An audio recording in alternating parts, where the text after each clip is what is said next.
तुरंत ओसामा ने अपनी वाइफ को नेवी सील के मुंह पे फेंका और नेवी सील ने जब उस हार्ड ड्राइव को लगा के चेक किया तो पता चला ओसामा अडल्ट कंटेंट देखता है। वैक्सीन के बहाने ओसामा के बच्चों का डीएनए लेने का प्लान था और जैसे ही गेट पे पहुंच के बेल बजाई,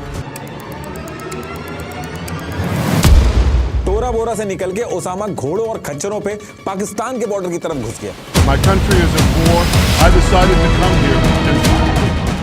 मिरर के रिफ्लेक्शन से पहाड़ों पे कोड बना के एक पहाड़ से दूसरे पहाड़ पे ओसामा मैसेज भेजने लगा। कंपाउंड के बाहर ही इंफ्रारेड कैमरा लाए और ओसामा की बॉडी हीट से थर्मल इमेजेस निकाले। ओसामा का डीएनए दोनों हेलीकॉप्टर में बांट लिया और पाकिस्तान के रडार के नीचे से उड़ाने लगे और सीक्रेटली कंपाउंड के चारों तरफ जो पेड़ थे उसमें लिसनिंग डिवाइसेस छुपा दी। कुछ भी करो लेकिन पाकिस्तान को पता नहीं चलना चाहिए। देखिए, आजकल शॉर्ट कंटेंट कंजम्पशन को लेके हर कोई बहुत कंसर्न्ड है। Doom scrolling, brain rotting, attention span deficiency, ये सब टर्म्स आजकल बहुत कॉमन हो गए हैं। कंटेंट कंजम्पशन या मोबाइल चलाने को बस लोग टाइम वेस्ट ही समझते हैं, लेकिन क्या मोबाइल में कुछ भी देखना खराब है? तो देखिए, ये डिपेंड करता है कि आप क्या कंज्यूम कर रहे हो। इसी सेम मोबाइल को आप कुछ यूजफुल कंस्ट्रक्टिव कंजम्पशन के लिए भी यूज कर सकते हो। ऐसे कई एग्जांपल्स हैं वर्ल्ड में जिन्होंने ऑनलाइन चीजें सीख के खुद को ग्रो किया है। ऐसा ही एक बहुत अच्छा प्लेटफॉर्म है सीखो ऐप। 5 करोड़ लोग इसको ऑलरेडी डाउनलोड कर चुके हैं। सीखो ऐप को IITians ने बनाया है और ये इस समय देश का नंबर 1 एजुकेशनल ऐप है। यहाँ आपको ऐसे वीडियोस मिलेंगे जिससे आपको सीख सकते हो, जैसे इंग्लिश स्पीकिंग सीखनी हो, स्टॉक मार्केट इन्वेस्टिंग, कम इन्वेस्टमेंट में बिजनेस बनाना हो, या फिर आधार कार्ड, पैन कार्ड अपडेट करवाने जैसे गवर्नमेंट के जो काम होते हैं उनको करने के आसान तरीके सीखने हो, या फिर YouTube, Instagram पे ग्रो करने की स्ट्रैटेजी सीखनी हो। यहाँ सब कुछ आप सीखो ऐप पे सीख सकते हो। लिंक मैंने डिस्क्रिप्शन में दे दिया। तो टॉपिक पे वापस आते हैं। देखिए, 11 सितंबर 2001 को जब यूएस के ऊपर दुनिया का सबसे बड़ा हमला हो रहा था, तो सेम टाइम पे जो ओसामा था जिसने ये हमला करवाया था, वो अफगानिस्तान के ईस्टर्न साइड में एक पहाड़ी एरिया है खोश्त नाम से, वो वहां पे अपने बॉडीगार्ड्स के साथ बैठ के BBC अरेबिक सर्विस पे इस पूरे हमले की एक डिटेल का अपडेट ले रहा था। और वहीं यूएस के अंदर जैसे ये हमला हुआ तो हमला होने के same day US intelligence agencies थी जो CIA, FBI और NSA, ये बिना टाइम वेस्ट किए इस पूरे हमले की इन्वेस्टिगेशन में लग जाती है। सबसे पहला काम किया कि फ्लाइट में जितने भी पैसेंजर्स ऑन बोर्ड हुए थे उनके पासपोर्ट्स और वीजा के जो रिकॉर्ड्स थे उनको निकाल के चेक करना स्टार्ट किया और ऐसे करके छोटी से छोटी डिटेल्स इन्होंने पता की और फिर उनमें से 19 लोगों को इन्होंने आइडेंटिफाई किया जिनको लगा कि ये ही हाईजैकर्स हो सकते हैं। अब ये हमला हो चुका था, जो भी प्लेन था उसके अंदर जितने भी लोग थे, सारा सामान, हर एक चीज डिस्ट्रॉय हो चुकी थी और यूएस इंटेलिजेंस एजेंसीज को एक एक डिटेल्स पता करनी थी। तो इसके कुछ ही घंटे बाद ये यूएस की जो इंटेलिजेंस एजेंसीज थी, ये जिन जिन एयरपोर्ट से ये एयरप्लेन उड़े थे उन एयरपोर्ट्स पे फुटेज निकाल के एक एक आदमी की एक्टिविटी ऑब्जर्व करना स्टार्ट कर देती है। और जब ये चीज कर रही थी तो इसी टाइम पे इनको एक इनपुट मिलता है कि ये जो 19 हाईजैकर्स थे जिनके नाम सामने आए थे, उनमें से जो मोहम्मद अटा नाम का हाईजैकर था उसका बैग गलती से, ये कोइंसिडेंस था, उसका बैग गलती से कनेक्टिंग फ्लाइट में डिले की वजह से बॉस्टन लोगन एयरपोर्ट पर ही छूट गया था। अब इसके बाद बिना टाइम वेस्ट किए CIA की टीम इस बैग को लोकेट करके वहां पहुंचती है और उसको खोलती है और लकीली इनको ज्यादा मेहनत करने की जरूरत नहीं पड़ती है क्योंकि इस बैग के अंदर जो डिटेल्स वो ढूंढ रहे थे सारी की सारी एक ही जगह मिल गई थी। इस बैग के अंदर अलकायदा के जो इंस्ट्रक्शंस थे, ट्रेनिंग, प्लानिंग, मैनुअल्स, हर एक चीज थी। यहां तक कि मोहम्मद अट्टा जो था उसका जो वसीयतनामा था वो तक इसके अंदर मिल गया था और इन्हीं सारी डिटेल से कंफर्म हुआ कि इसके पीछे अलकायदा के ओसामा का भी हाथ है। और इसके बाद भी ये लोग रुकते नहीं है। ये जो 19 हाईजैकर्स थे ये यूएस में जब से आए थे उनकी पुरानी कॉल्स, ईमेल्स, बैंक के ट्रांजैक्शन ये भी ट्रैक करना स्टार्ट किए और यही सारी चीजें ढूंढने में इनको ऑफिशियल कंफर्मेशन मिल गया कि ये जो सारा अटैक है ये अलकायदा नहीं कराया, क्योंकि इन हाईजैकर्स के पास जो फंडिंग आ रही थी यूएस के अंदर वो अलकायदा से आई थी, जो इन्होंने दुबई के अकाउंट से वायर ट्रांसफर की थी। और ये जितने भी हाईजैकर्स थे इन्होंने अफगानिस्तान और पाकिस्तान के एरिया में ट्रेनिंग की थी। अब यहां से ये ऑफिशियल कंफर्मेशन तो हो गया था कि अलकायदा का काम है, लेकिन ये जो अलकायदा नाम है ये यूएस के लिए नया नहीं था। CIA की टीम ने अगस्त 2001 में ही, यानी कि हमले से 1 महीने पहले ही वार्निंग दे दी थी कि अलकायदा ऐसा कुछ करने वाला है। पास्ट में भी अलकायदा ने यूएस की एम्बेसी वगैरह पे बहुत बार हमले किए हैं और यूएस जो है वो अफगानिस्तान से अलकायदा और उसामा की डिमांड पहले भी करता रहा और यूएस के पास ऑलरेडी अलकायदा का जो नेटवर्क था, उसामा की डिटेल्स वो ऑलरेडी थी इनके पास। पूरे यूएस में बहुत ज्यादा गुस्सा था इस चीज को। अब ये सारी चीजें जब पता चलती हैं तो उसके बाद 20 सितंबर 2001 को प्रेसिडेंट जॉर्ज डब्ल्यू बुश एक जॉइंट सेशन ऑफ कांग्रेस में जाके स्पीच देते हैं, जिसमें वो पूरी दुनिया के सामने अफगानिस्तान से कहते हैं कि बिना किसी शर्त के पहले तो ओसामा हमको दो और दूसरा अफगानिस्तान के अंदर ये जो अलकायदा के ट्रेनिंग कैंप चल रहे हैं इसको तुरंत बंद करना होगा और अगर ऐसा नहीं किया तो यूएस मिलिट्री एक्शन करेगा। अब आपका क्वेश्चन होगा कि अफगानिस्तान दे ही देगा ओसामा को, वो इतनी बड़ी सुपर पावर से क्यों पंगा लेगा? लेकिन अफगानिस्तान के अंदर जो सिचुएशन चल रही थी वो भी नॉर्मल नहीं थी।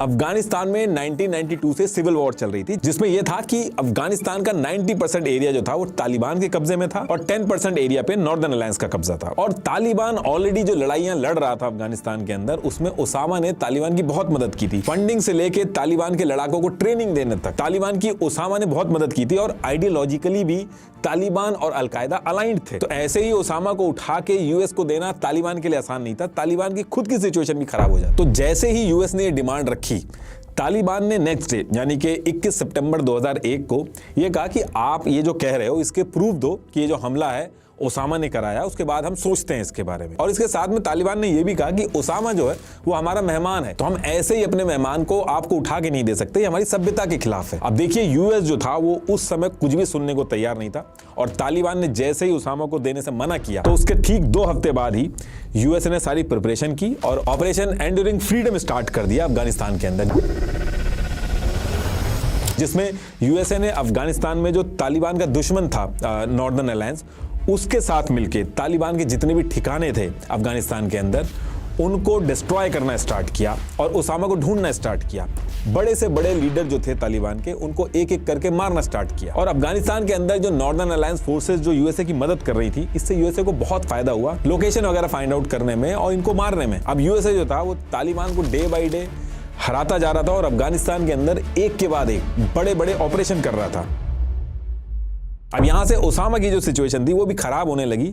ओसामा के लिए भी छुपना मुश्किल होता जा रहा था। तो ओसामा ने क्या किया, ओसामा ने अपने बॉडीगार्ड को लेके अफगानिस्तान में ये यहाँ पे ये टोरा बोरा की पहाड़ियां हैं, यहां पे आ गया। वो पाकिस्तान का बॉर्डर भी इसके पास में ही लगता है, यहाँ पे एकदम ये पहाड़ी एरिया है। तो ओसामा यहीं पे आके बैठ गया। अब यहाँ पहुंचने के बाद ओसामा और जो उसके जितने भी लड़ाके थे उन्होंने इलेक्ट्रॉनिक मेथड का यूज करना बिल्कुल ना के बराबर कर दिया। बस कभी कभार जब जरूरत पड़ती थी तो एक अनसिक्योर्ड रेडियो ट्रांसमिशन के थ्रू ये लोग कम्युनिकेट करते थे। और क्योंकि इलेक्ट्रॉनिक मेथड यूज नहीं होता था तो यूएस की जितनी भी एडवांस टेक्नोलॉजी थी वो सारे मेथड उनके फेल होते जा रहे थे। अब इसके बाद कई दिन तक यूएस ढूंढता है और 3-4 चीजें ऐसी होती हैं यूएस के सामने जिसकी वजह से उनको पता चल जाता है कि ओसामा जो है वो टोरा बोरा में है। पहली चीज तो ये हुई कि यूएस ने जो अफगानिस्तान के अंदर अलकायदा के मेंबर्स पकड़े थे उनमें से ही एक ने बताया था कि उसने लास्ट को देखा था वो टोरा बोरा की पहाड़ियों की तरफ जाते हुए देखा था। अब इस एक क्लू के बेसिस पे टोरा बोरा पे जाके यूएसए अटैक नहीं कर सकता था। टोरा बोरा बहुत बड़ा इलाका था और पहाड़ी एरिया था। अब इसके बाद दूसरी चीज ये हुई कि यूएस की जो एजेंसी की एक स्पेसिफिक टीम थी जो अलकायदा के अनसिक्योर्ड रेडियो सिग्नल जो होते थे उनके थ्रू जो लोग आपस में कम्युनिकेट करते थे उनको बैठ के सुनती थी। तो उस कम्युनिकेशन के अंदर भी उन्होंने टोरा बोरा का नाम सुना। और इसके साथ साथ यूएसए की एक टीम थी जो अलकायदा के कम्युनिकेशन के तरीके पे स्टडी कर रही थी। उन्होंने बताया था कि अलकायदा के मेंबर पहाड़ियों में जो आपस में कम्युनिकेशन करते थे तो उसमें क्या करते थे कि मिरर के रिफ्लेक्शन से कोड में बात करते थे एक दूसरे से पहाड़ी के अंदर। तो टोरा बोरा की पहाड़ियों में भी ये रिफ्लेक्शन डेली दिखते थे इनको। और फिर एक दिन गलती से ओसामा ने अनसिक्योर्ड रेडियो सिग्नल से कहीं पे बात करी तो ओसामा की वॉइस भी पकड़ी गई उसमें। एक्चुअल एक जलाल नाम का आदमी था जो 7 साल से ओसामा की वॉइस पे स्टडी कर रहा था। तो उसने आवाज सुन के कंफर्मेशन दिया कि ये ओसामा का ही स्पीच पैटर्न और अरेबिक डायलेक्ट है। अब जैसे ये सारी डिटेल्स इकट्ठी होती हैं तो इसके नेक्स्ट डे सारा इंटेल यूएस के वर्जीनिया जहां सीआईए का हेडक्वार्टर है वहां पे भेजा जाता है। उन्होंने सारे इंटेलिजेंस डेटा को कलेक्ट किया और इसको एक इलेक्ट्रॉनिक बैटलफील्ड मैप में कन्वर्ट कर दिया। मतलब कि इन्होंने जितना भी इंटेलिजेंस का डेटा था उसको ऑब्जर्व करके एक मैप बना दिया उसका। और फिर उसी मैप का यूज करके यूएस की सीक्रेट डेल्टा फोर्स जिसको मेजर डेल्टन फरी लीड कर रहे थे, इन्होंने नॉर्दर्न अलायंस को अपने साथ लिया। 70 सोल्जर्स और सीआईए की टीम अपने साथ रखी और टोरा बोरा की तरफ ओसामा को पकड़ने के लिए पहुंच गए। अब जैसे ही यूएस की डेल्टा फोर्स टोरा बोरा की पहाड़ी पे पहुंची तो 3 दिसंबर 2001 से 7 दिसंबर 2001 तक यूएस की डेल्टा फोर्स ने टोरा बोरा पे नॉन स्टॉप 4 दिन तक 7 लाख पाउंड बॉम्ब्स गिराए। इतनी ज्यादा बॉम्बिंग की थी कि टोरा बोरा की पहाड़ियों में अर्थक्वेक आ गया था। Bora began in Afghanistan. Operation Enduring Freedom began in October of 2001, but Osama bin Laden avoided capture as Al-Qaeda and Taliban for the Russian White Mountain. लेकिन उसके बाद भी ये नहीं पता चल पा रहा था कि ओसामा आखिर है कहां पे। अब यहां से ओसामा को समझ में आ गया था कि वो यहां पे ऐसे फंस जाएगा और यूएस की डेल्टा फोर्स जो है उसको पता है कि ओसामा यहीं पे है, तो ये वापस ऐसे नहीं जाएंगे। तो ओसामा ने एक अनसिक्योर्ड रेडियो ट्रांसमिशन के थ्रू अफगान के नॉर्दर्न अलायंस जो टोरा बोरा में यूएस के साथ ही आई हुई थी, उसके साथ इस अनसिक्योर्ड रेडियो सिग्नल के थ्रू बात स्टार्ट करी। उसने कहा कि वो सरेंडर करने को रेडी है, लेकिन वो और उसके साथी नीचे आके सरेंडर तभी कर पाएंगे जब आप लोग बॉम्ब गिराना बंद करोगे। तो कहने का मतलब है कि वो इस कॉन्वर्सेशन में एक दिन की सीज फायर की डिमांड कर रहा था कि तभी वो सरेंडर कर पाएगा। अब सीआईए की टीम को यकीन तो नहीं था, वो और श्योरिटी चाहते थे कि सच में ओसामा ऐसा करेगा कि नहीं करेगा। तो वो जो ओसामा और उसके साथियों की जो रेडियो सिग्नल के थ्रू कॉन्वर्सेशन होती थी उनको और ज्यादा सुन रहे थे, और ओसामा को पता था कि ओसामा अपने लड़ाकों के थ्रू जो भी कॉन्वर्सेशन कर रहा है इस रेडियो पे वो यूएस सुन रही है। तो उसने उस रेडियो कॉन्वर्सेशन पे जितनी भी बातें करी सब इस तरीके से करी कि सीआईए की टीम को कंफर्मेशन मिल जाए कि सच में सरेंडर करने वाले हैं। और फिर सीआईए वाले ओसामा के झांसे में आ जाते हैं और 11 दिसंबर को नॉर्दर्न अलायंस से कहते हैं कि ओसामा से बात करके डील डन कर दो, और अगले दिन यानी कि 12 दिसंबर को ओसामा जो था उसको सरेंडर करना था। लेकिन जितने टाइम बॉम्बिंग रुकी उतने टाइम ओसामा ने अपना एस्केप रूट तैयार किया और अपने बॉडीगार्ड को लेके पाकिस्तान की तरफ घोड़ों और खच्चरों पे भाग गया। और फिर इसके बाद अचानक से ओसामा की जो फैमिली थी अफगानिस्तान के अंदर वो भी गायब हो जाती है। अब वो कहां गए ये किसी को नहीं पता था। ये बहुत बड़ा मौका था जो यूएस के हाथ से निकल गया था।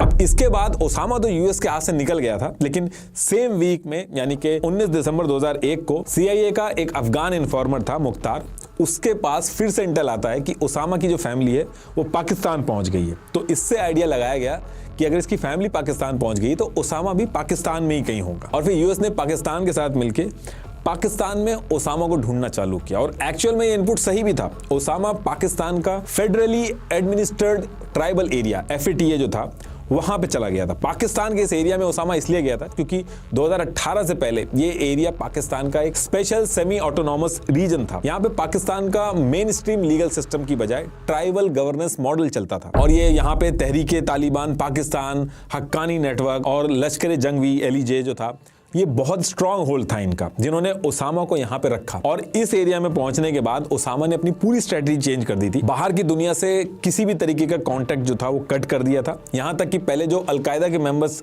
और गार्ड थे उनसे जो बातें करता था, उनसे जो कम्युनिकेशन करता था, उसको भी उसने कट कर दिया था। किसी को भी नहीं पता था, यहाँ तक कि अलकायदा के मेंबर तक को नहीं पता था कि ओसामा और उसकी फैमिली कहाँ पे है। ओसामा और उसकी फैमिली जो थी वो छुपे रहते थे और बाहर की दुनिया से कॉन्टेक्ट करने के लिए डेली नीड्स, सिक्योरिटी और लॉजिस्टिक का सारा काम इब्राहिम अल कुवैती करता था। ये अलकायदा का सबसे ट्रस्टी था, और रेडियो, सैटेलाइट फोन, इंटरनेट हर चीज से दूर ओसामा कम्युनिकेशन करने के लिए डेली लेटर लिखता था जो अलकायदा के पास जाते थे, और उसमें वो अपना एक कोड नेम अजमराए से साइन करता था। और इब्राहिम ओसामा का एज अ कुरियर काम करता था, और जो मैसेज थे वो आगे जाके अलकायदा के जो अलग अलग नेटवर्क थे वहां तक पहुंचाता था, और वहां से डिसाइड होता था कि अलकायदा को क्या आगे करना है। इस पूरी कम्युनिकेशन की चेन में इलेक्ट्रॉनिक कुछ भी यूज नहीं होता था। बस एक एक्सेप्शन किया था इन्होंने, कुछ अगर अर्जेंट होता था तो उसके लिए इब्राहिम जीमेल लॉगिन करता था, ड्राफ्ट में मैसेज लिख देता था, और अलकायदा के मेंबर जो थे उनके पास भी सेम जीमेल का पासवर्ड होता था।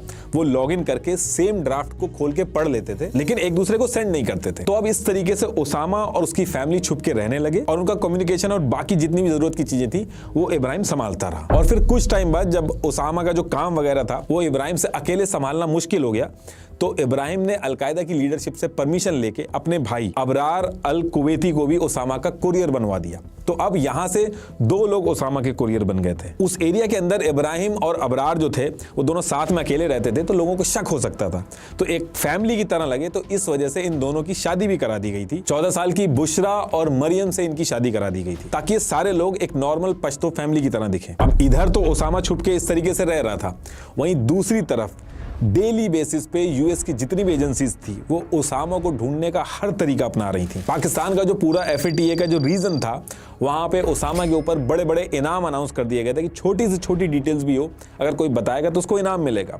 और ये चीज हर किसी तक पहुंच जाए, तो दुकानों में जो माचिस मिलती थी उसके ऊपर भी इनाम प्रिंट करा दिया गया था कि जो ओसामा के बारे में कुछ भी बताएगा उसको $5 मिलियन मिलेंगे। इसके साथ साथ CIA ने इस पूरे एरिया के अंदर कुछ प्राइवेट मोबाइल कंपनीज जैसे AT&T, स्प्रिंट, वेराइजन, इनके साथ एक सीक्रेट एग्रीमेंट भी साइन कर लिया था जिसमें FATA के पूरे एरिया में जो भी दुकानों पे मोबाइल फोन और कंप्यूटर बिकते थे उसमें एक सीक्रेट चिप लगा के बेचने लगे थे, ताकि अलकायदा के लोग जब वो फोन खरीदे तो उनको ट्रैक कर लिया जाए, क्योंकि ऐसे और कोई क्लू नहीं मिल रहा था। लेकिन ये सारी की सारी चीजें फेल हो गई थी, क्योंकि इलेक्ट्रॉनिक मोड पूरी तरीके से उसामा ने बंद कर रखा था। अब साल दर साल बीतते जा रहे थे और CIA की टीम के ऊपर बहुत प्रेशर था और वो लोग फ्रस्ट्रेट होते जा रहे थे। तो अब इसके कुछ टाइम बाद CIA क्या करती है, वो ट्राई करती है कि वो अपना कोई बंदा अलकायदा में प्लांट करने का सोचती है, क्योंकि उनको ये रियलाइज हो गया था तभी उसामा के बारे में कुछ पता चल पाएगा। तो हुमाम अल बलावी उर्फ अबू दुजाना, इस नाम से एक डॉक्टर था जो अलकायदा से लिंक के चक्कर में पकड़ा गया था। तो इसको CIA पकड़ के कहती है कि तुम हमारे डबल एजेंट बन जाओ, तुम्हें बस इतना पता करना है कि उसामा कहां है और आगे की जिंदगी पूरी की पूरी तुम्हारी फ्री हो जाएगी, तुम्हें कोई जेल नहीं होगी। और फिर इस चीज के लिए हाँ कर देता है। तो इसको एक छोटी सी ट्रेनिंग करवा के और इसके बाद न्यूज फैला दी जाती है कि बलावी जो है वो CIA के हाथों से भाग गया है। अब यहां से इसका काम था कि अलकायदा का ट्रस्ट जीत के CIA को उसामा के बारे में कुछ भी पता चले तो CIA को बता दे। बलावी जो था वो जैसा CIA कहती थी बिल्कुल वैसा ही किया। इसने अलकायदा का ट्रस्ट जीता और छोटे मोटे इनपुट देना स्टार्ट किया और फिर इसके कुछ टाइम बाद इसने CIA को बताया कि अलकायदा को वैसे ही डॉक्टर की जरूरत थी, उनको इसके ऊपर बहुत ट्रस्ट हो गया। अलकायदा के मास्टरमाइंड अल जवाहरी का इलाज करने का टास्क इसको दिया गया। ये सारी मेडिकल रिपोर्ट वगैरह भी भेजता है और CIA इससे बहुत ज्यादा खुश हो जाती है। और फिर इसके कुछ दिन बाद ये CIA को एक सिक्योर्ड नेटवर्क के थ्रू बताता है कि इसको उसामा के बारे में बहुत ही इंपॉर्टेंट चीज पता चल गई है, जिससे CIA उसामा को पकड़ लेगी। और इसके बाद ये कहता है कि मैं आपको डिटेल बता दूंगा, आप मुझे फ्री कर देना।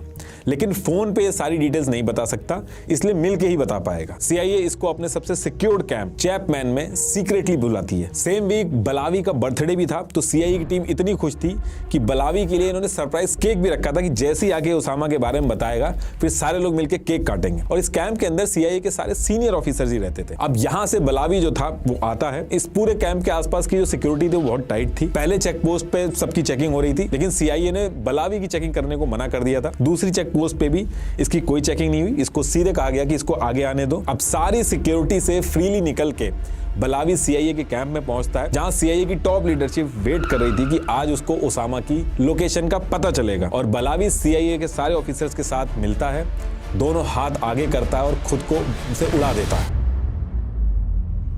बलावी जो था वो कोई इनका डबल एजेंट नहीं बना था, उसने अलकायदा के साथ प्लान बना के उल्टा इस कैंप के जितने ऑफिसर्स थे उनको मारने की प्लानिंग बनाई थी। इस एक धमाके में 7 CIA के ऑफिसर और टोटल 16 लोग मारे गए थे। CIA की हिस्ट्री में कभी ऐसा नहीं हुआ था और उसामा की लोकेशन मिलना तो दूर, इस पूरे प्लान की वजह से CIA की पूरी लीडरशिप उड़ गई थी। तो इस इंसिडेंट के बाद जो उसामा को ढूंढने का जो प्रोसेस था वो भी स्लो पड़ गया। अब इसके बाद CIA की नई लीडरशिप आ गई थी। उसामा की जो हेल्थ थी वो भी बहुत ज्यादा डाउन हो गई थी। तो अलकायदा वाले उसामा के लिए एक सिक्योर्ड जगह ढूंढ रहे थे और सेम टाइम पे इनको एबटाबाद में पाकिस्तान मिलिट्री एकेडमी के पास एक प्लॉट पे फॉर सेल का बोर्ड लिखा हुआ दिखता है। उन्हें लगा कि पाकिस्तान के कैंटोनमेंट का एरिया पास में ही है, उसामा अगर यहाँ रहेगा तो किसी को शक नहीं होगा। तो इसके तुरंत बाद अबरार को भेजा जाता है और अबरार $50,000 कैश लेके और फेक ID के साथ ये 38,000 स्क्वायर फीट का ये जो प्लॉट था इसको खरीद लेता है। फिर इसके तुरंत बाद लोकल आर्किटेक्ट मोहम्मद यूनिस को हायर किया इन्होंने और घर बनवाना स्टार्ट कर दिया। और 1 साल के अंदर यानी कि 2006 तक घर रेडी हो जाता है और 2006 में उसामा, अबरार, इब्राहिम तीनों की फैमिली यहाँ पे शिफ्ट हो जाती है। घर के बाहर का सारा काम, अलकायदा को लेटर वगैरह भेजना, कम्युनिकेशन वगैरह मेंटेन करना और आगे की प्लानिंग करना अबरार और इब्राहिम ही करते थे कुरियर बनके। और घर के अंदर अबरार और इब्राहिम की जो वाइफ थी वो खाना वगैरह बनाती थी और बाकी सारे काम करती थी। और उसामा जो था पूरे टाइम इस कंपाउंड के अंदर छुप के रहता था। अब उसामा यहाँ शिफ्ट हो गया था और अगले 5 साल तक उसकी लोकेशन का US को कुछ नहीं पता चलता है। अब इसके बाद डेट आती है 27 अगस्त 2010 और इस दिन CIA को बिल्कुल आइडिया नहीं था कि इतने सालों से वो जिसको ढूंढने के लिए दिन रात एक कर रहे थे आज वो उनको धोखे से मिलने वाला है। होता क्या है कि उसामा का सबसे ट्रस्टेड कुरियर जो था जिसका नाम इब्राहिम था उसको किसी काम से पेशावर सिटी में जाना पड़ता है और पूरे पेशावर सिटी के अंदर ऑलरेडी जो सिग्नल्स थे वो CIA के रडार पे थे। अब जनरली इब्राहिम पेशावर जैसे एरिया में बात करने के लिए एक सिक्योर मेथड का यूज करता था, बट उस दिन आलस के चक्कर में वो पेशावर के पब्लिक एरिया में खड़े होके अपने पर्सनल फोन से ही अलकायदा के मेंबर से कुछ सेकंड्स के लिए बात कर लेता है। अब इब्राहिम ने ये जो एक फोन कॉल की थी इसकी वजह से CIA तुरंत इब्राहिम की लाइव लोकेशन ट्रैक कर लेती है और जहां से खड़े होके इब्राहिम ने फोन मिलाया था वहां पहुंच जाती है। और पहुंचने के बाद वो इब्राहिम को पकड़ती नहीं है, बल्कि ट्राई करती है कि इब्राहिम का पीछा करके इसकी और जो लोकेशंस है उनका भी पता किया जा सके। अब इसके बाद इब्राहिम अपनी व्हाइट सुजुकी पोटोवर जीप, जिसके पीछे वाले स्पेयर टायर पे राइनो बना हुआ था, उसमें बैठ के चलने लगता है। और इधर से सीआईए के एजेंट जो थे वो इसका पीछा करना स्टार्ट करते हैं। काफी देर तक सीआईए जो थी वो इब्राहिम की गाड़ी का पीछा करती है, और फिर थोड़ी देर बाद इब्राहिम जो था वो अपनी गाड़ी को एबटाबाद में एक बिलाल टाउन है वहां की तरफ मोड़ लेता है। और वहां थोड़ी दूर जाने के बाद वहां पे एक बहुत बड़ा कंपाउंड था, उसके अंदर इब्राहिम अपनी जीप लेके घुस जाता है। अब सीआईए की जो टीम थी वो बाहर खड़ी थी, वो रुक के डिस्कशन करना स्टार्ट कर देती कि आगे क्या किया जाए। मेनली ये लोग सोच रहे थे कि डायरेक्ट अंदर जाने की बजाय कुछ दिन तक इसी कंपाउंड को ट्रैक किया जाए कि इब्राहिम यहां से निकल के कहां जाता है, और उसकी मदद से ये शायद ओसामा तक पहुंच सके। अब जब ये सीआईए के लोग आपस में डिस्कशन कर रहे थे तो इनका ध्यान इब्राहिम जिस कंपाउंड में घुसा था उस पर पड़ा, और उस कंपाउंड को जब इन्होंने ध्यान से देखा तो वो कंपाउंड जो था इनको थोड़ा सा अजीब लगा। करीब 38,000 स्क्वायर फीट में ये पूरा कंपाउंड बना था, लेकिन इतने बड़े कंपाउंड में सिर्फ एक ही मेन एंट्री थी, और दीवारें जो थी इसकी 18 फीट की ऊंची बाउंड्री बना रखी थी चारों तरफ, और उन बाउंड्रीज के ऊपर भी बार्ब वायर लगा रखी थी। और ऊपर वाले फ्लोर को ये लोग देख के और ज्यादा सरप्राइज हुए। विंडोज नहीं थी, और जो बैल्कनी थी उसमें 7 फीट की बाउंड्री करवा रखी थी। जनरली अगर आप बैल्कनी देखेंगे तो उसमें इतनी ऊंची बाउंड्री कोई नहीं लगवाता है। तो ये सारी चीजें देख के इनको डाउट होता है कि इब्राहिम के लिए इतना सारा अरेंजमेंट नहीं किया गया होगा। जरूर इब्राहिम के साथ इसमें कोई हाई वैल्यू टारगेट हो सकता है जो ओसामा तक पहुंचा दे, क्योंकि इस बात से ये लोग श्योर थे कि ओसामा इस कंपाउंड में नहीं होगा, क्योंकि वहीं थोड़ी दूर पे पाकिस्तानी मिलिट्री एकेडमी भी थी। ओसामा इतना बड़ा रिस्क नहीं लेगा कि पाकिस्तान मिलिट्री एकेडमी के पास ही घर बना के रहने लगे। इनको लगता था कि ये कहीं गुफा वगैरह या फिर पहाड़ों के बीच में होगा। अब इसके अगले दिन फिर से इस कंपाउंड के पास ये लोग पहुंचते हैं। ये लोग कंपाउंड के अंदर जो एक्टिविटीज होती हैं उनको ऑब्जर्व करना स्टार्ट करते हैं, और जब और डिटेल्स इस कंपाउंड के बारे में पता चलती है तो और ज्यादा सरप्राइज हो जाते हैं लोग।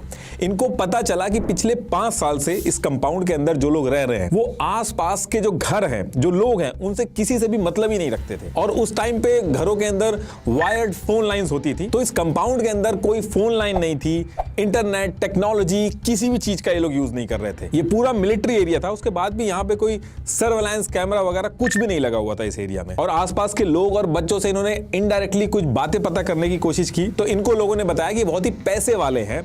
एक बार क्रिकेट खेलते हुए बच्चों की बॉल चली गई थी कंपाउंड के अंदर, तो इन्होंने बॉल वापस नहीं करी, बल्कि उसकी जगह जितने की बॉल थी उसका 10 गुना पैसा इनको दे दिया। अब सीआईए के एजेंट ये सारी डिटेल्स लेके इनके जो डायरेक्टर थे उस टाइम पे, लियोन पुनीटा, उनको ये ईमेल लिखते हैं। उस ईमेल का टाइटल था closing in on Osama bin Laden's courier. Mainly इस पूरे ईमेल में इन्होंने ये लिखा था कि ये जो कंपाउंड है ये नॉर्मल नहीं है, हमें लग रहा है कि ये भी हो सकता है इसके अंदर ओसामा हो। अब जब ये ईमेल मिलता है लियोन पनेटा को, वो तुरंत एक प्रेजेंटेशन बनाते हैं, और इस प्रेजेंटेशन को बनाने के बाद ये सीधे प्रेसिडेंट बराक ओबामा के पास पहुंचते हैं कि देखिए ऐसे एक कंपाउंड मिला है जो कि पाकिस्तान के अंदर है, टीम को लग रहा है कि इसके अंदर ओसामा हो सकता है, और इसके लिए हमें बिना पाकिस्तान को बताए पूरे कंपाउंड की एक इन्वेस्टिगेशन स्टार्ट करनी होगी। तो इस पे ओबामा कहते हैं कि भले ये कंपाउंड पाकिस्तान के अंदर है, आप बिना पाकिस्तान को कुछ बताए अपना काम स्टार्ट कर दो। अब जैसे ही व्हाइट हाउस से गो अहेड मिलता है तो सितंबर 2010 का स्टार्टिंग ही था, ये लोग इस कंपाउंड के बारे में पता करने में लग जाते हैं, और ये सारे लोगों ने मिलकर एक कॉमन डॉक्यूमेंट बना लिया था जिसका नाम था एनाटॉमी ऑफ अ लीड। इसमें जो जो डिटेल्स इस कंपाउंड से रिलेटेड मिलती थी इसमें ये लोग ऐड कर देते थे, चाहे वो कितनी ही छोटी क्यों ना हो। अब जब ये लोग इस कंपाउंड को ट्रैक कर रहे थे तो इसी बीच में इनको पता चलता है कि बीच बीच में इस कंपाउंड में जो औरतें रहती हैं वो एक फोन का यूज करके कभी कभी बात करती हैं, और उस बात करने के दौरान ये झूठ बोलती हैं कि ये कुवैत में है, जबकि ये थी पाकिस्तान के एबटाबाद के उसी कंपाउंड के अंदर। कई दिनों तक ये बेसिक इंफॉर्मेशन जो है दूर से रह के इस कंपाउंड को ऑब्जर्व करके इकट्ठा करते हैं, और नवंबर 2010 में सीआईए की टीम जो थी, जो यूएस के अंदर बैठी थी, वो ओबामा के पास पहुंचती है कि इस कंपाउंड में ओसामा के होने के बहुत स्ट्रॉन्ग चांसेस है, हमें जरूर इस कंपाउंड के ऊपर कोई एक्शन करना चाहिए, बहुत ज्यादा चांसेस हैं कि ओसामा इसके अंदर मिल जाएगा। अब ओबामा ये सारी डिटेल सुनने के बाद पूछते हैं कि आप ये जो स्ट्रॉन्ग फीलिंग कह रहे हो ये कितनी स्ट्रॉन्ग है, आप परसेंटेज में बताओ।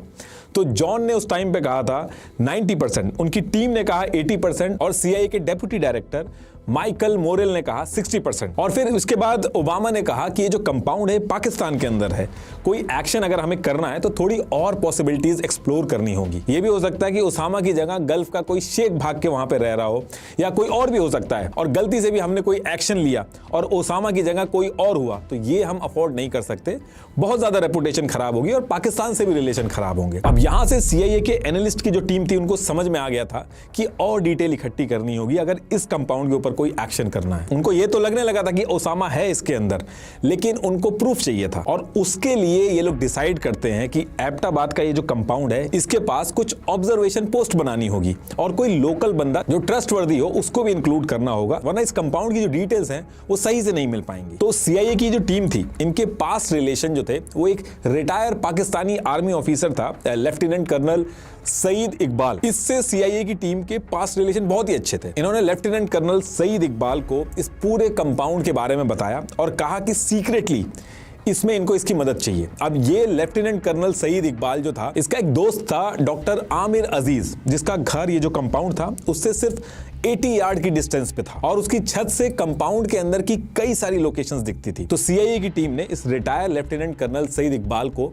आमिर के घर भेजने का डिसाइड किया, और फिर सैयद इकबाल आमिर के घर पहुंच के थोड़ी देर तो इधर उधर की बात करता है, फिर वो कहता है कि मुझे आपके डॉग से मिलना है। एक्चुअली आमिर के घर के अंदर जो डॉग्स थे वो छत पे थे, और इन डॉग से मिलने के बहाने retire lieutenant colonel Saeed Iqbal छत पे पहुंच जाता है और उसी छत के ऊपर से ये जो कंपाउंड था वहां पे मल्टीपल फोटोज खींच लेता है, और वो फोटोज जो है वो सीआईए को लाके दे देता है। इस कंपाउंड से रिलेटेड जितनी भी डिटेल्स मिल रही थी उसको जोड़ा जा रहा था, और इसका टास्क जो था वो सीआईए की एक अलग टीम थी जिसको गीना बेनेट लीड कर रही थी।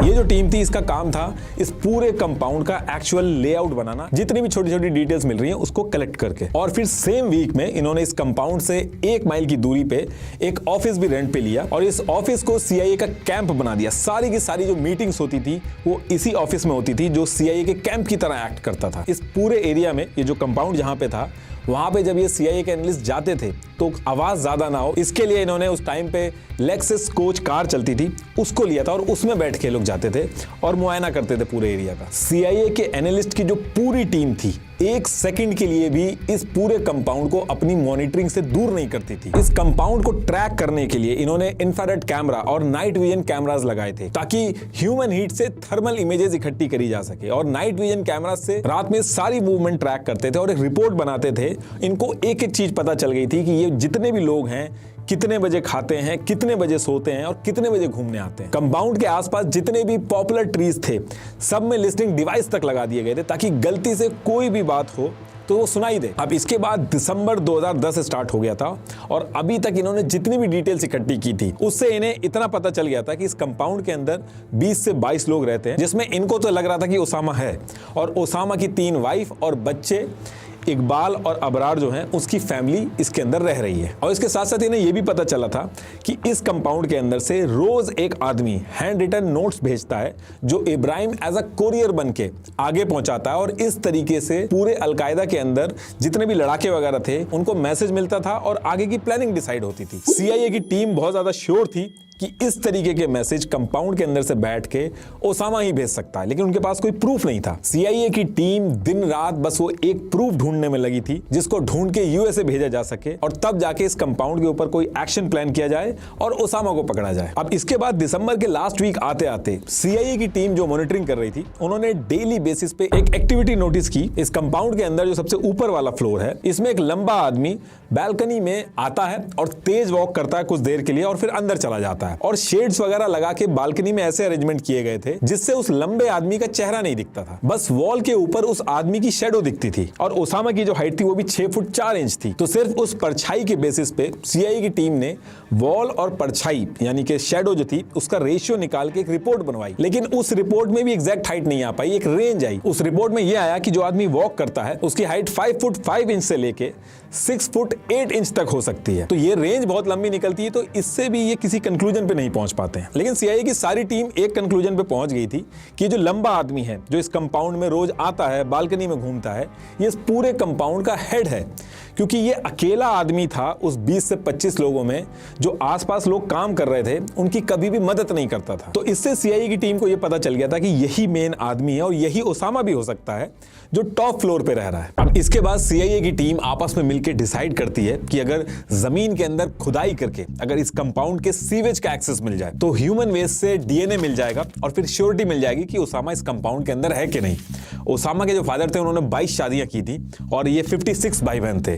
तो CIA की टीम के पास ऑलरेडी ओसामा की जो फैमिली थी उसका DNA था और ये जो प्लान था सीवेज तक पहुंचने का, इसको ये लोग कई दिन तक बढ़ाते भी हैं और फिर लास्ट में ये इस कंक्लूजन पे पहुंचते हैं कि जमीन के अंदर इतनी ज्यादा खुदाई और मूवमेंट होगी तो कंपाउंड के अंदर जो लोग रह रहे हैं उनको शक हो जाएगा और 10 साल बाद ओसामा को ये जो पकड़ने का एक लौता मौका मिला है, ये हाथ से निकल जाने का डर है। तो ये प्लान तो ये ड्रॉप कर देते हैं, लेकिन इसके बाद CIA की टीम एक नई चीज करती है। होता क्या है कि पाकिस्तान के अंदर एक लोकल डॉक्टर था जिसका नाम था शकील अफरीदी। अब इस डॉक्टर के पास CIA की एक सीक्रेट ऑपरेटिव थी केट, इनके पास जाती हैं और कहती हैं कि ये सेव द चाइल्ड नाम से एक NGO चलाती हैं जिसमें जितने भी गरीब बच्चे हैं उनकी मदद की जाती है। और फिर वो डॉक्टर अफरीदी के सामने एक प्रपोजल रखती हैं कि एबटाबाद जो है यहाँ पे बच्चों को पैसे की कमी की वजह से हेपेटाइटिस B की वैक्सीन जो है वो नहीं लग पा रही है और इनका NGO जो है वो इस एरिया के गरीब बच्चों के लिए हेपेटाइटिस B की वैक्सीनेशन की कैंपेन चलाना चाहता है। एक्चुअली CIA जो था उनका प्लान ये था कि वैक्सीन लगाने के बहाने इस कंपाउंड के अंदर जाएंगे, इनके बच्चों को उसी बहाने DNA मिल जाएगा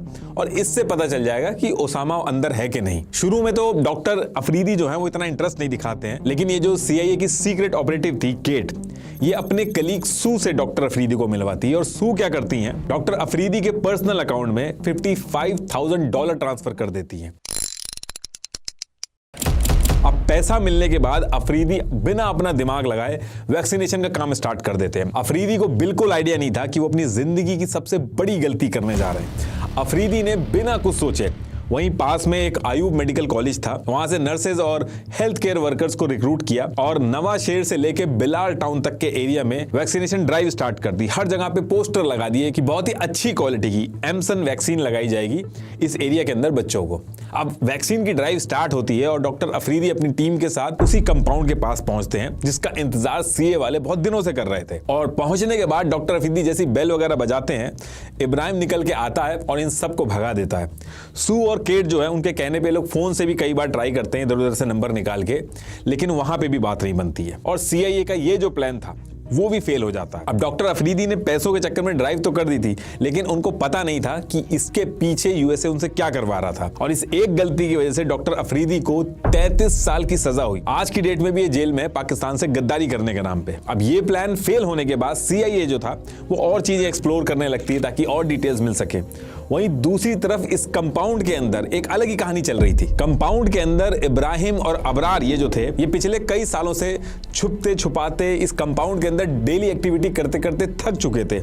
इनकी हेल्थ बहुत डाउन हो गई थी। इब्राहिम को कैंसर हो गया था और एकदम वीक हो चुका था इब्राहिम, और अबरार जो था उसकी डिप्रेशन की दवाइयां चल रही थी। और ये वैक्सीन वाला जो इंसिडेंट हुआ था इसके कुछ ही दिन बाद इब्राहिम और अबरार जो थे वो ओसामा के पास जाते हैं और उनको बोलते हैं कि हम ऐसे भाग भाग के थक गए और अब इस कंपाउंड में वो रह नहीं पाएंगे। तो ओसामा इनकी बात समझ जाता है और वो कहता है कि इसी साल 11 सितंबर 2011 को जो हमने हमला किया था USA के ऊपर, उसकी 10th एनिवर्सरी है। तो इस डेट तक रुक जाते हैं और उसके बाद तुम लोग जेदा में रिटायरमेंट हाउस खरीद लेना और मैं भी यहां से निकल जाऊंगा और इस कंपाउंड को बेच देंगे। तो कहने का मतलब है कि अब कुछ ही महीने बचे थे ओसामा के इस कंपाउंड को छोड़ के जाने के लिए, और CIA अगर अब और डिले करता तो ओसामा शायद फिर से कई सालों तक इनके हाथ नहीं आता। और ये जो चीज थी इसके बारे में CIA वालों को भी रियलाइजेशन हो गया था कि ज्यादा दिन तक अगर वेट करेंगे तो ओसामा यहां से निकल जाएगा। तो इस पर्टिकुलर टाइम तक एक चीज और हो गई थी कि जितनी भी डिटेल्स मिली थी उन सब का यूज करके और सैटेलाइट इमेजेस वगैरह जो थी, बाकी टेक्नोलॉजीज का यूज करके CIA एनालिस्ट गीना बेनेट जो थी उन्होंने इस पूरे कंपाउंड का लेआउट रेडी कर लिया था कि कौन सी चीज कहां है, सीढ़ियां कहां पे हैं, उसमें कितने स्टेप्स हैं, गाड़ी कहां पे खड़ी है, हर एंगल से वॉल की हाइट कहां पे कितनी है, ये सारी चीजें मेंशन थी इस डॉक्यूमेंट में। और इस डॉक्यूमेंट का नाम रखा था इन्होंने सेंसिटिव साइट एक्सप्लॉयटेशन SSE। और कंपाउंड के अंदर जितने भी लोग रह रहे थे हर एक मेंबर, ओसामा, इब्राहिम, अबरार, सबका इन्होंने कार्ड बनाया था। ये उसकी ओरिजिनल कॉपी है। इसमें आप देख सकते हो कौन कौन से फ्लोर पे रह रहा है, उसकी हाइट कितनी है, एक एक डिटेल्स मेंशन। और इस डॉक्यूमेंट के कंप्लीट होने के बाद गीना जो थी वो 100% श्योर थी कि ओसामा इस कंपाउंड के अंदर है और बाकी की टीम भी ये चाहती थी कि अब इस कंपाउंड के अंदर एक्शन होना चाहिए, वरना 10 साल से जो ओसामा के पीछे लगे हुए हैं दोबारा से ओसामा निकल जाएगा इनके हाथ से। अब इसके नेक्स्ट डे CIA के top analyst Leon Panetta, admiral McRaven, Mike Mullen, James Cartwright और पेंटागन के counter terrorism adviser Michael Vickers White House के सिचुएशन रूम में पहुंचते हैं और ओबामा के साथ मीटिंग करते हैं। इस मीटिंग से पहले ही इन्होंने नेशनल जियोस्पेशियल इंटेलिजेंस एजेंसीज की हेल्प से पूरे कंपाउंड का एक मॉडल बना लिया था, जिसमें फ्लोर बाय फ्लोर एक एक चीज मेंशन थी जैसे कंपाउंड में एक्चुअल में थी। और इसी मीटिंग के अंदर ये सारे लोग मिलकर कंफर्म करते हैं कि अब एक्शन करना होगा और ओबामा जो थे वो भी इस चीज के लिए एग्री कर जाते हैं। ये पूरी टीम जो थी ये ओबामा के सामने सबसे पहला ऑप्शन रखती है कि हम बाय एयर पाकिस्तान के एयर स्पेस में घुसेंगे और इस पूरे कंपाउंड के ऊपर B-2 बॉम्बर से स्ट्राइक कर देंगे। जितना बड़ा ये कंपाउंड है टोटल 24 बम लगेंगे और किसी भी यूएस के कमांडो को लेके जान का रिस्क नहीं होगा। लेकिन ये जो ऑप्शन इन्होंने बताया था इसमें इन्होंने दिक्कतें भी बताई कि इस पूरे एरिया में एक बड़ा डिस्ट्रक्शन होगा जिससे सिविलियंस जो हैं उनकी भी जान जा सकती है।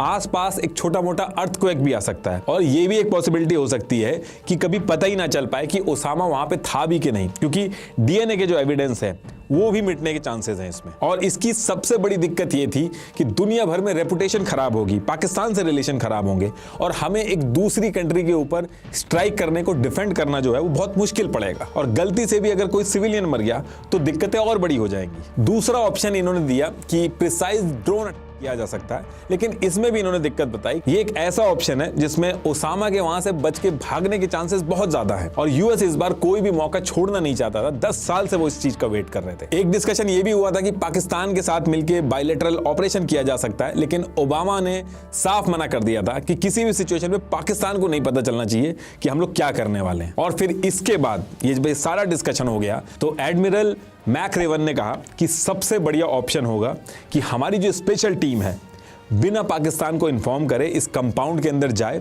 और ओसामा को सामने से आइडेंटिफाई करके खुद मारे और आसपास किसी को भी कुछ नहीं पता चलेगा। चुपचाप स्पेशल फोर्सेस जाएंगी, अपना काम करेंगी और करके वापस आ जाएंगी। और इस ऑप्शन में ये अच्छी चीज थी कि इन केस अगर ओसामा कंपाउंड में नहीं मिला तो इस बात को दबाना बहुत आसान होगा। नेगेटिव इस ऑप्शन में बस यही था कि जितने भी ऑफिसर्स जाएंगे उनकी जान बहुत रिस्क पे रहेगी। अब ये सारी डिटेल्स सुनने के बाद ओबामा थोड़ी देर सोचते हैं और उसके बाद दुनिया का सबसे रिस्की ऑपरेशन जिसमें पाकिस्तान को बिना बताए नेवी सील ऑफिसर इस कंपाउंड में जाके ओसामा को खुद मारेंगे, इस ऑपरेशन के लिए गो अहेड दे देते हैं और इस ऑपरेशन को नाम दिया गया ऑपरेशन नेपच्यून स्पेयर।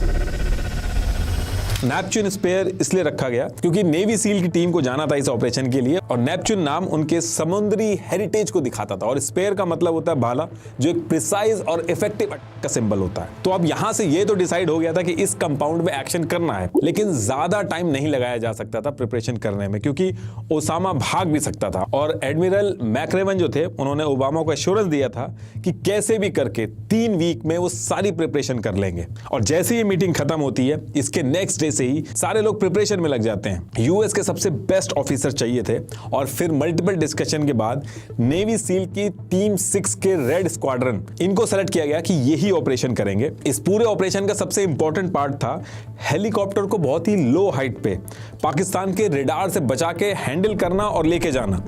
इसके लिए यूएस आर्मी के 160 स्पेशल ऑपरेशन एविएशन रेजिमेंट के पायलट्स ले लिए गए। ये इस तरह की सिचुएशन के लिए बेस्ट माने जाते हैं। तो ऐसे करके टोटल 24 ऑफिसर सेलेक्ट किए गए जो इस सिचुएशन के लिए बेस्ट थे और उनका प्रीवियस रिकॉर्ड भी बहुत अच्छा था। और ये जितने भी लोग सेलेक्ट हुए थे इनको किसी को भी इस ऑपरेशन के बारे में नहीं बताया गया था कि ये ओसामा को मारने के लिए सेलेक्ट हुए हैं। बस इनको इतना बताया गया था कि अफगानिस्तान और पाकिस्तान के एरिया में एक ऑपरेशन करना है और उसके लिए प्रिपरेशन करनी है। और फिर ये सारी चीजें होने के बाद 10th of April 2011 को ये जितने भी ऑफिसर्स थे जिनको सेलेक्ट किया गया था इनको नॉर्थ कैरोलिना के जंगल में एक सीक्रेट लोकेशन पे ले जाया जाता है। और जब सारे ऑफिसर्स वहां पे पहुंच गए तो उनके सामने एबटाबाद वाला जो कंपाउंड था उसका एक मॉडल रखा हुआ था और वहीं से थोड़ी दूर पे एग्जैक्ट सेम साइज का कंपाउंड रेडी किया गया था ताकि ये सारे लोग प्रिपरेशन कर सकें। और इसके बाद इसी कंपाउंड के अंदर जो कि एग्जैक्ट रेप्लिका थी उस ओरिजिनल कंपाउंड की, ये सारी टीम प्रैक्टिस करना स्टार्ट कर देती है। और प्रैक्टिस के टाइम में ही इन्होंने अपनी टीम में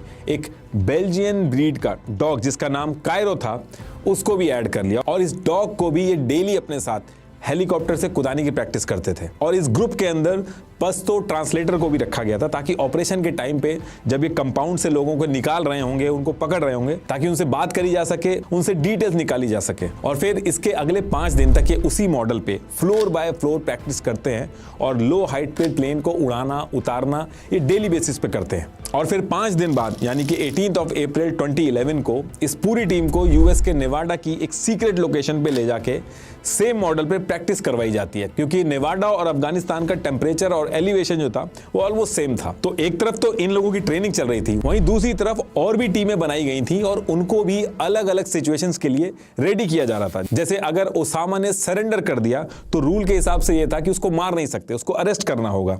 तो एक टीम बनाई गई थी जिसमें लॉयर्स, इंटरप्रेटर्स वगैरह थे, ताकि अरेस्ट करके उस टीम के पास ओसामा को लाया जा सके। और इस इंटेरोगेशन टीम को रेडी करके अरेबियन सी में USS Carl Vinson aircraft carrier पे प्रैक्टिस करवाई जा रही थी और रेडी करवाया जा रहा था कि इन केस अगर ओसामा सरेंडर कर देता है तो उसको इसी एयरक्राफ्ट पे लाया जाएगा और ये स्पेसिफिक टीम जो है उसका इंटेरोगेशन करेगी। इसके बाद एक और टीम बनाई गई जिसको रोडेज और जॉर्ज लिटिल हेड कर रहे थे। इस टीम का काम था इस पूरे ऑपरेशन के बाद मीडिया को क्या कहना है। अलग अलग सिनेरियो के लिए ये लोग प्रिपरेशन कर रहे थे, जैसे अगर ओसामा मारा जाता है तब क्या कहना है मीडिया से, सरेंडर करता है तब क्या कहना है, नेवी सील अगर पकड़े जाते हैं या ऑपरेशन फेल हो जाता है उस केस में मीडिया को क्या ब्रीफिंग करनी है। इस टीम ने हर सिचुएशन के लिए मीडिया को क्या बोलना है, किस तरीके से बोलना है, सारी चीजें रेडी कर ली थी। और इसके साथ साथ मार्क केल्टन और एम्बेसडर कैमरॉन जो थे, इन्होंने भी अपने 2 प्लान रेडी करके सबमिट कर दिए थे। इस प्लान में यह था कि अगर नेवी सील ऑपरेशन में कहीं फंस जाते हैं तो भागना कैसे है। इसमें इन्होंने 2 प्लान रेडी करके एक इंडियन बॉर्डर की तरफ से एग्जिट रूट बनाया था, दूसरा कराची की तरफ से इन्होंने एग्जिट प्लान बनाया था, जहां पे इन्होंने यूएसएस कार्ल विंसन शिप को वहां पे तैनात कर रखा था ऑलरेडी। तो ये सारी चीजें रेडी करने के बाद जो मोटा मोटी जो इन्होंने प्लान बनाया था वो ये था कि ये सारी टीम जो है वो पहले यूएसए से ट्रेनिंग वगैरह लेके अफगानिस्तान की जलालाबाद में जो यूएस का एयरबेस है वहां पे जाके रुकेंगी और ऑर्डर्स का वेट करेंगी। और जलालाबाद वाले एयरबेस में total 5 helicopters, 2 UH-60 black hawk stealth helicopters और 3 बोइंग CH-47 चिनूक हेलीकॉप्टर्स इनका वेट करेंगे। और जब गो हेड मिलेगा तो ये लोग इन हेलीकॉप्टर्स को पाकिस्तान के एयर स्पेस से लो हाइट पे उड़ा के पाकिस्तान के रेडार से बच के लोकेशन पे पहुंच जाएंगे। ये जो हेलीकॉप्टर्स थे ये स्पेशल थे, इनको कस्टमाइज भी किया गया था। इनके जो हीट सिग्नेचर थे वो एकदम लो थे, साउंड एकदम कम थी, इनको पकड़ पाना बिल्कुल मुश्किल था। इन्होंने डिसाइड किया था कि जलालाबाद वाले एयर स्पेस पे जहां पे 5 हेलीकॉप्टर्स होंगे उनमें से एक CH-47 चिनूक हेलीकॉप्टर जो है वो वहीं एयरबेस पे वेट करेगा ताकि फ्यूल वगैरह का बैकअप चाहिए हो तो काम आए। बाकी के जो 2 CH-47 चिनूक हेलीकॉप्टर्स थे वो पाकिस्तान के खैबर पख्तून काला ढाका स्वेट की जो पहाड़ियां हैं उस एरिया में रुकेंगे, जो कि ओसामा वाले कंपाउंड से 50 माइल्स की दूरी पे थे। इसको भी एज अ बैकअप रखा गया था, जिसके अंदर 24 ऑफिसर्स की क्विक रिएक्शन टीम थी, ताकि अगर कंपाउंड से हैवी रिटेलिएशन आए तो ये लोग भी कंपाउंड के पास पहुंच जाएं। और बाकी जो 2 US-60 black hawk stealth helicopters थे, इनका मेन काम था ओसामा वाले कंपाउंड पे जाना और ऑपरेशन को पूरा करना। इसके साथ साथ RQ-170 सेंटिनल स्टेल्थ ड्रोन जो था वो पूरे कंपाउंड के ऊपर रहेगा और हर एक चीज मॉनिटर करेगा। तो ये प्लान इन्होंने सेट किया था और एज पर प्लान 26 अप्रैल 2011 को पूरी टीम पहले अफगानिस्तान के बगराम एयरफील्ड पहुंचती है, एक दिन यहां पे रेस्ट करती है और नेक्स्ट डे यानी कि 27 अप्रैल को अफगानिस्तान के जलालाबाद वाले एयरबेस पे पहुंच के सारी टीम ऑपरेशन को पूरा करने के लिए ऑर्डर्स का वेट करने लगती है। अब इसके नेक्स्ट डे यानी 28 अप्रैल 2011 को ओबामा मीटिंग करते हैं और मॉर्निंग में 8:20 पे इस पूरे ऑपरेशन के फाइनल अप्रूवल पे साइन कर देते हैं। और साइन होते ही 38 अप्रैल 2011 की डेट जो है वो फिक्स कर दी जाती है इस ऑपरेशन के लिए। लेकिन जैसे ही डेट फिक्स की जाती है उसी टाइम पे वेदर की जो रिपोर्ट होती है वो खराब आने लगती है। इस दिन फॉग ज्यादा दिखाने लगता है, तो इसकी वजह से ये लोग अब डेट चेंज करके 1 मई 2011 की ऐतिहासिक डेट फिक्स कर देते हैं। अब इसके बाद एक ही दिन बचा था ओसामा को पकड़ने के लिए और फिर इसके बाद सारी प्रिपरेशन होने के बाद फाइनली 1 मई 2011 का वो ऐतिहासिक दिन आ जाता है, जिस दिन पूरी दुनिया का सबसे रिस्की ऑपरेशन होने वाला है। After almost a decade, US intelligence stunned. SEAL Team 6, a U.S. elite special forces unit, is touch up or kill mission. US और अफगानिस्तान का टाइम जोन अलग था, तो इनके टाइम में डिफरेंस था। यूएस में टाइम हो रहा था दिन के 1:22 ईस्टर्न टाइम और अफगानिस्तान में रात के 11 बजने वाले थे। और इसी स्पेसिफिक टाइम पे पनेटा और मैकरेवन इस ऑपरेशन को स्टार्ट कर देते हैं। यूएसए के टाइम के हिसाब से करीब 2 बजे इस टाइम पे ओबामा जो थे वो गोल्फ खेल के व्हाइट हाउस के सिचुएशन रूम में आके बैठ जाते हैं और हर चीज का अपडेट लेना स्टार्ट कर देते हैं। और वहीं दूसरी तरफ अफगानिस्तान में रात के 11:30 बज चुके थे और ओसामा रात में खाना खाने के बाद अपनी वाइफ और बच्चों के साथ ऊपर वाले फ्लोर पे सोने चला जाता है। ओसामा को बिल्कुल आइडिया नहीं था कि अगले कुछ घंटों में इनके साथ क्या होने वाला है। अब इसके बाद अफगानिस्तान का जो जलालाबाद वाला एयरबेस था जहां इतने टाइम से टीम वेट कर रही थी, तो एज पर प्लान 5 हेलीकॉप्टर में से एक हेलीकॉप्टर जो था CH-47 चिनूक हेलीकॉप्टर, वो एज अ बैकअप वहीं रुक जाता है। बाकी के जो 4 हेलीकॉप्टर थे, 2 चिनूक और 2 ब्लैक हॉक्स, ये रडार से बच के पाकिस्तान के स्वेट वैली की तरफ उड़ना स्टार्ट कर देते हैं और 15 मिनट के अंदर ही पाकिस्तान के एयर स्पेस में एंट्री कर देते हैं। और जैसी एंट्री होती है ये बिल्कुल लो हाइट पे उड़ना स्टार्ट कर देते हैं और पाकिस्तान का रडार था वो इनको नहीं पकड़ पाता है। अब इसके बाद ये चारों हेलीकॉप्टर करीब 12 बजे स्वात वैली पहुंचते हैं और यहाँ पे 4 में से 2 चिनूक, जिसमें क्विक रिएक्शन टीम थी, वो वहीं पाकिस्तान के काला ढाका स्वात में पहाड़ियों में रुक के वेट करते हैं as a backup. Commander admiral William McRaven Afghanistan के जलालाबाद में बैठ के व्हाइट हाउस के सिचुएशन रूम में एक एक चीज का अपडेट दे रहे थे और ऑफिसर्स और ड्रोन जो थे उसमें कैमरे लगे हुए थे, तो कैमरे की वजह से सिचुएशन रूम के अंदर ओबामा और उनकी जो टीम थी वो लाइव देख रही थी। ये है वो फेमस इमेज, आप नोटिस करोगे ओबामा गोल्फ के कपड़ों में बैठे हैं यहाँ पे। अब इसके बाद रात में स्वैट वैली से 2 ब्लैक हॉक्स हेलीकॉप्टर्स ओसामा के कंपाउंड में ऑपरेशन करने के लिए निकलते हैं और 30 मिनट के अंदर यानी 12:30 के अंदर ये दोनों हेलीकॉप्टर ओसामा के कंपाउंड में पहुंच जाते हैं। ये जो आप देख रहे हैं ये उस पूरे कंपाउंड का लेआउट है, ये मेन गेट है, ये यहाँ पे ये लोग गार्बेज वगैरह जलाते थे, इस साइड इन्होंने सब्जी उगाई थी। ये इधर से मेन कंपाउंड में घुसने से पहले एक रूम पड़ता है, यहाँ पे इब्राहिम और उसकी फैमिली सो रही थी और इधर ये जो मेन कंपाउंड था इसके ग्राउंड फ्लोर पे अबरार और उसकी फैमिली सो रही थी। फर्स्ट फ्लोर पे ओसामा का बेटा खालिद था और इसके ऊपर वाले फ्लोर पे ओसामा अपनी वाइफ और बच्चों के साथ सो रहा था। अब पहला ब्लैक हॉक हेलीकॉप्टर जो था इसमें 12 नेवी सील कमांडर्स थे, इस टीम का नाम था चॉक 1 और दूसरा ब्लैक हॉक हेलीकॉप्टर जो था इसमें भी 12 नेवी सील्स थे, इनके साथ एक डॉग और एक ट्रांसलेटर भी था, इनकी टीम का नाम था चॉक 2। अब इसके बाद चॉक 2 वाला जो हेलीकॉप्टर था वो हवा में ही रहता है और इसमें से एक नेवी सील ऑफिसर डॉग के साथ उतरता है और उतर के ये इस तरफ कंपाउंड के मेन गेट पे जाके गार्ड करता है ताकि कोई भी बाहर से आए या कोई भागने की कोशिश करे तो उसको संभाला जा सके। और इसके बाद 3 और नेवी सील ऑफिसर रोड पे उतरते हैं और वहीं रोड पे उतर के वेट करने लगते हैं और फिर इसके बाद बाकी नेवी सील ऑफिसर जो थे वो भी उतरते हैं और रोड की साइड वाली वॉल से कूद के ओसामा वाला जो मेन कंपाउंड था उसकी तरफ बढ़ते हैं और पहुंचते ही ये पूरे कंपाउंड की लाइट बंद कर देते हैं ताकि कंपाउंड के अंदर जितने भी लोग हैं उनको मूवमेंट करने में दिक्कत हो और कुछ भी दिखे नहीं। बाकी इस ऑपरेशन के अंदर बाकी जितने भी नेवी सील्स ऑफिसर थे उन्होंने नाइट विजन ग्लासेस पहन रखे थे, उनको साफ दिख रहा था। अब इसके बाद दूसरा हेलीकॉप्टर जो था वो इस साइड से उतरना स्टार्ट करता है लेकिन वो अपने ही बनाए हुए डाउनवर्ड एयर फ्लो में फंस जाता है जिसकी वजह से सेटलिंग विद पावर नाम का एक एरोडायनेमिक फिनोमेना हो गया था और हेलीकॉप्टर ने अपना पूरा कंट्रोल खो दिया था, वो अनस्टेबल हो गया था। ट्रेनिंग के टाइम पे इन्होंने जो कंपाउंड बनाया था उसकी जो वॉल थी वो छोटी हाइट की थी और उसमें चेन लिंक फेंसिंग थी, जबकि जो ओरिजिनल कंपाउंड था उसकी हाइट भी ज्यादा थी और वो कंक्रीट की बनी हुई थी। तो हेलीकॉप्टर के ब्लेड उसमें लगते हैं और हेलीकॉप्टर अनस्टेबल हो जाता है, लेकिन फिर भी पायलट ने दिमाग लगा के हेलीकॉप्टर को नोज पे लैंड करवा दिया। इससे बाकी जो नेवी सील्स ऑफिसर्स थे वो सेफली बाहर निकल जाते, लेकिन हेलीकॉप्टर की टेल दीवार, ये ओरिजिनल इमेज है उसकी। अब ओरिजिनल प्लान तो ये था कि ये जो 24 नेवी सील ऑफिसर्स हैं इनको ये दोनों हेलीकॉप्टर ड्रॉप करेंगे, उसके बाद थोड़ी दूर पे जाके जहां एक सीक्रेट और सुनसान इलाका था वहां पे जाके दोनों हेलीकॉप्टर वेट करेंगे और जब ये ऑपरेशन कंप्लीट हो जाएगा तो ये दोनों हेलीकॉप्टर वापस कंपाउंड पे आएंगे, नेवी सील ऑफिसर्स को लेंगे और चुपचाप निकल जाएंगे यहाँ से और किसी को भी नहीं पता चलेगा कि क्या हुआ। लेकिन जैसे ही हेलीकॉप्टर क्रैश हुआ तो प्लान चेंज करना पड़ गया और दूसरा हेलीकॉप्टर जो था वो वहीं रुक जाता है क्योंकि हेलीकॉप्टर क्रैश होने की वजह से जो पूरा ऑपरेशन था अब छुपा छुपाया नहीं जा सकता था, क्योंकि अगले दिन यूएसए का क्रैश हेलीकॉप्टर जब लोग देखते तो समझ जाते कि यहाँ पे क्या हुआ है। कहने का मतलब यह है कि इस क्रैश की वजह से अब ये मिशन जो है वो सीक्रेट नहीं बचा था, अब दुनिया को पता चलना ही था कि यूएस ने यहाँ पे ऑपरेशन किया है, और इसी वजह से दूसरा हेलीकॉप्टर वहीं रुक जाता। और जो ड्रोन था वो ऊपर से इस पूरे कंपाउंड के ऊपर मॉनिटरिंग करता है, और स्नाइपर्स जो थे वो भी अपनी अपनी पोजीशन लेके इस कंपाउंड को चारों तरफ से देख रहे होते हैं। इसके बाद पूरे एबटाबाद की लाइट चली जाती है।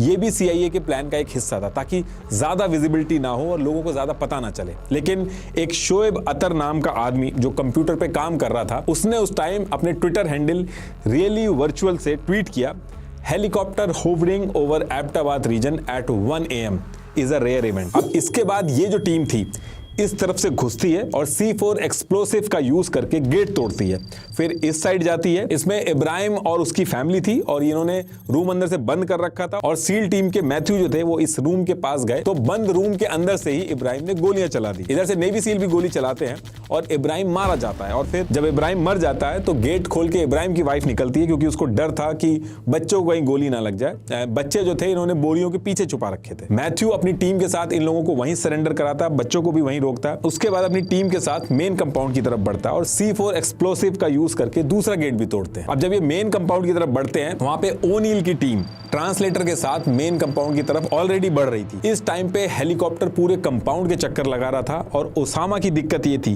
कि ऊपर वाले फ्लोर पे खिड़की नहीं थी, तो वो चाह के भी नीचे क्या चल रहा है उसको कुछ भी नहीं पता चल पा रहा था। अब इसके बाद यहां से नेवी सील जो थी वो ग्राउंड फ्लोर पे पहुंचती है। यहां पर अबरार, उसकी वाइफ और 3 बच्चे होते हैं, और यहां से ट्रांसलेटर जो था वो अबरार को उसी की लैंग्वेज में आवाज मारता है, और फिर जैसे ही अबरार दिखता है अबरार को ये लोग गोली मार देते हैं। उसकी वाइफ को भी एक गोली लगती है, और सारे बच्चे और जितनी फीमेल थी कंपाउंड को उन सबको ये इकट्ठा करके एक जगह कर दे रहे थे। अब इसके बाद नेवी सील की टीम फर्स्ट फ्लोर पे पहुंचती है, जहां पे ओसामा का बेटा खालिद था। ओसामा के बेटे ने AK-47 से अंधाधुंध फायरिंग करी, लेकिन नेवी सील ने उसको भी एलिमिनेट कर दिया, और अभी भी पूरी टीम ओसामा को ही ढूंढ रही थी। इसके बाद ओनील अपनी पूरी टीम के साथ ऊपर वाले फ्लोर पे जाते हैं। अब जब ओनील की टीम ऊपर फ्लोर पे पहुंचती है तो नाइट विजन में इनको एक लंबा आदमी दिखता है, जो कि ओसामा ही होता है। ओसामा की वाइफ अमाल जो थी वो ओसामा को बचाने के लिए उसके सामने आके खड़ी हो जाती है, और उसके थोड़ी देर बाद ही ओसामा अपनी वाइफ को सील टीम के ऊपर ढकेल देता है। और शुरू में तो सील टीम एकदम पीछे की तरफ भाग जाती है, क्योंकि उनको शक होता है कि कहीं अमाल जो है उसने की जैकेट ना पहन रखी हो, पर ऐसा होता नहीं है। और फिर जब वो चेक कर लेते हैं तो ओनील अपनी टीम के साथ अमाल के घुटने में गोली मारता है, और फिर 1:10 पे ओसामा के फोरहेड पे लेफ्ट आंख के ऊपर 2 गोली मारी जाती है।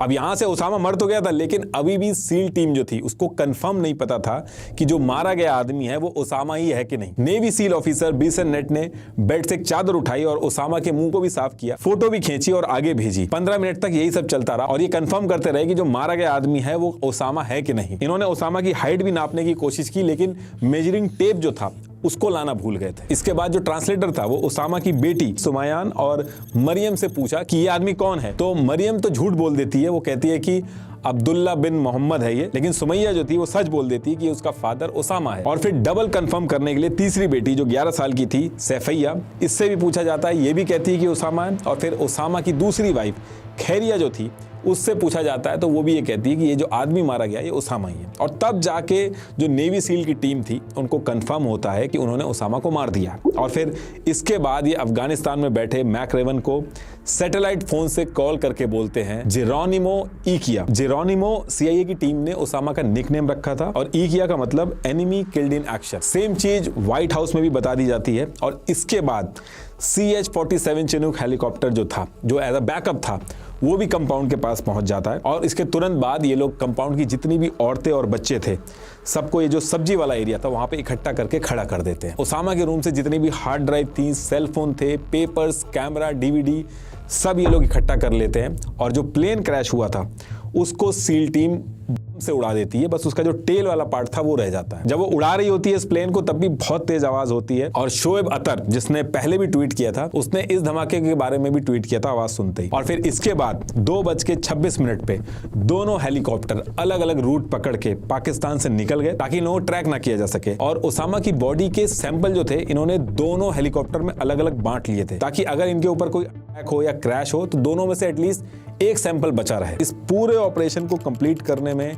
40 मिनट लगे। इसके बाद ये लोग ओसामा की बॉडी को लेके अफगानिस्तान पहुंचते हैं, जलालाबाद के अंदर। वहां डीएनए टेस्ट करने के लिए भेजा जाता है, ओसामा के फैमिली मेंबर के डीएनए से मैच करने के लिए। और ओसामा के कपड़े वगैरह उतार के बॉडी वगैरह चेक करते हैं, उसके कपड़ों में से 500 यूरो मिलते हैं। और जब फिर एक्चुअल में कंफर्म हो जाता है कि ये ओसामा ही है, तो 11:35 पे ओबामा पूरी दुनिया को बताते हैं कि उन्होंने ऑपरेशन कंडक्ट किया पाकिस्तान के अंदर और ओसामा को मार दिया। ये जो स्पीच बोली थी ये भी ऑलरेडी प्रिपेयर्ड थी। और उसके बाद ये लोग ओसामा की जो बॉडी थी उसको V-22 एयरक्राफ्ट में डाल के मुस्लिम रिचुअल्स के साथ अरेबियन सी में डाल देते हैं। वहीं दूसरी तरफ पाकिस्तान में सुबह के 3:45 हो गए थे और सारी चीजें पता चल गई थी। पाकिस्तान के अंदर भी आर्मी वगैरह कंपाउंड की लोकेशन पे पहुंच गई थी। वहां से जो ओसामा की वाइफ और बाकी बच्चे थे उनको निकाल के एक पर्दे वाली बस में हॉस्पिटल ले जाया गया। और जब इंटेरोगेशन हुई तो पूरा सिनेरियो उनके बच्चे और उनकी वाइफ ने बताया कि उस रात हुआ क्या और 5 साल से कैसे वो यहाँ पे रुके हुए थे। ओसामा के रूम से जो फाइल मिली थी उसको जब CIA ने पब्लिक किया तो उसमें ओसामा ने अपने से रिलेटेड डॉक्यूमेंट्री वगैरह मंगा के देखी थी। तो वो कौन सी डॉक्यूमेंट्री थी वो आउट किया था। उसमें ओसामा जो एडल्ट कंटेंट देखता था वो भी था, बच्चों के गेम्स थे, जर्नल्स थे कि आगे अलकायदा को क्या क्या करना है और कैसे करना है, वो सब भी थे। तो इस तरीके से ओसामा पकड़ा गया। और ये जब ऑपरेशन खत्म हुआ तो सील टीम को बहुत अप्रिसिएशन मिला। लेकिन इस पूरे ऑपरेशन को सक्सेसफुली तो सील टीम ने कर लिया था, लेकिन ये लोग मेजरिंग टेप ले जाना भूल गए थे। तो ओबामा ने मजाक उड़ाते हुए सील टीम को एक मेजरिंग टेप भी गिफ्ट दिया था। और फिर इस तरीके से यूएस ने दुनिया के मोस्ट वांटेड आदमी को 10 साल लगा के पकड़ा। अपने व्यूअर्स के लिए मैंने सीखो ऐप पर एक शो लॉन्च किया है जहां मैं एक एक्सक्लूसिव क्रिएटर हूं, जिसमें मैं डिस्कस करूंगा वो बातें जो आपको एक एस्टैब्लिश यूट्यूबर बनाने में हेल्प कर सकती है। आज रात 9 बजे इस शो का पहला एपिसोड कैसे अपने चैनल की निश सेलेक्ट करें लाइव होगा। हर हफ्ते एक नया वीडियो आपको देखने को मिलेगा। तो सीखो ऐप डाउनलोड करके ये शो जरूर देखिएगा। लिंक मैंने डिस्क्रिप्शन में दे दिया।